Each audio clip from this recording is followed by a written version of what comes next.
Hi welcome to Sri Mallika's kitchen. ఈ ఛానల్ని ఆదరించిన ప్రతి ఒక్కరికి మా హృదయపూర్వక నమస్కారములు.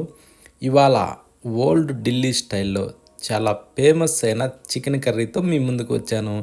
ఇది ఎలా అంటే పాత ఢిల్లీలో ఎక్కువగా ఇలానే చేస్తారు.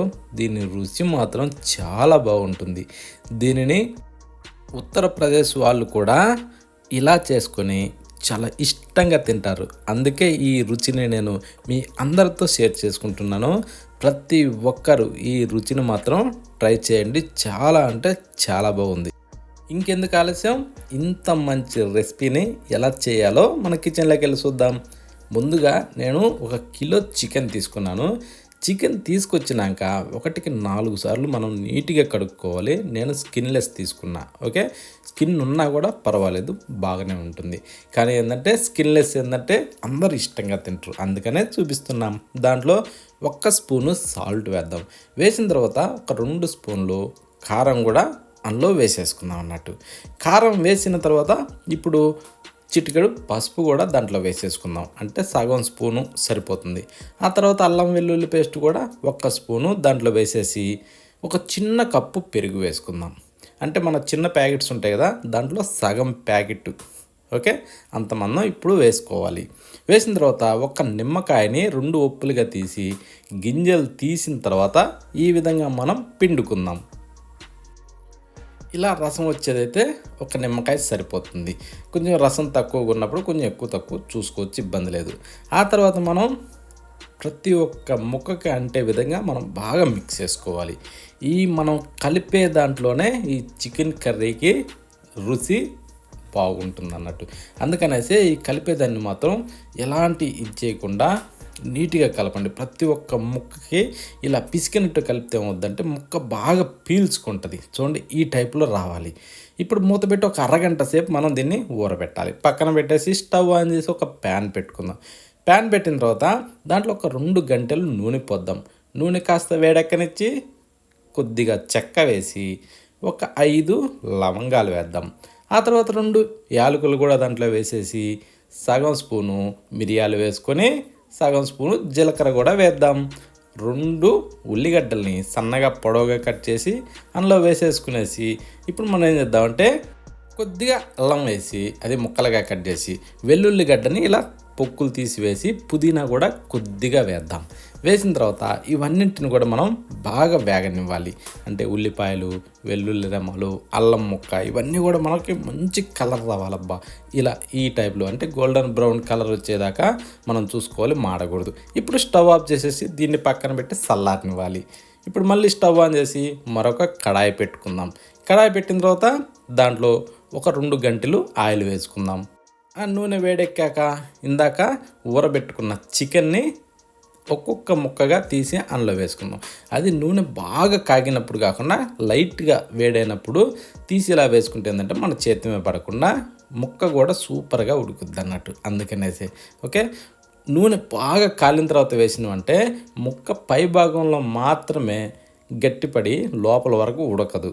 అందుకోసమే మంట మీడియం ఫ్లేమ్లో పెట్టుంచి ఒక మిక్సీ జారీ తీసుకునేసి దాంట్లో ఇందాక మనం ఫ్రై చేసి చల్లారబెట్టుకున్న ఈ ఉల్లిపాయ ముక్కల్ని, వెల్లుల్లి రెమ్మల్ని ఇవన్నింటినీ దాంట్లో వేసేసి మనం ఇప్పుడు ఏం చేద్దామంటే నీళ్ళు మనకి ఎంత అవసరమో అంత చూసుకుంటూ ఈ టైప్లో పేస్ట్ వచ్చేదాకా మనం గ్రైండ్ చేసుకోవాలి. చూడండి, ఈ టైప్లో అలా స్పూన్తో అలా అంటే జారే విధంగా ఈ టైప్లో పేస్ట్ వస్తే సరిపోతుంది. ఇప్పుడు దీన్ని పక్కన పెట్టేద్దాం. ఇప్పుడు చికెన్ ఎలా ఉడికిందో చూద్దాం. చూడండి, ఈ టైప్లో ఏంటంటే మనం మంట మీడియం ఫ్లేమ్లో పెట్టుకునేసి ఇలా కిందకి మీదకి తిరగేస్తూ ఉంటే సూపర్గా ఉడుకుద్దండి. ఈ టైప్లో రావాలి. అంటే ఇప్పుడు ఆ చికెన్ ముక్క తిన్నా కూడా సూపర్ రుచి ఉండాలి. అంటే బాగా ఉడకాలంట. ఆ టైప్లో మనం ఈ నూనెలో ఫ్రై చేసుకోవాలి. ఫ్రై చేసిన తర్వాత ఇవన్నింటినీ తీసి ఒక ప్లేట్లోకి వేసుకుందాం.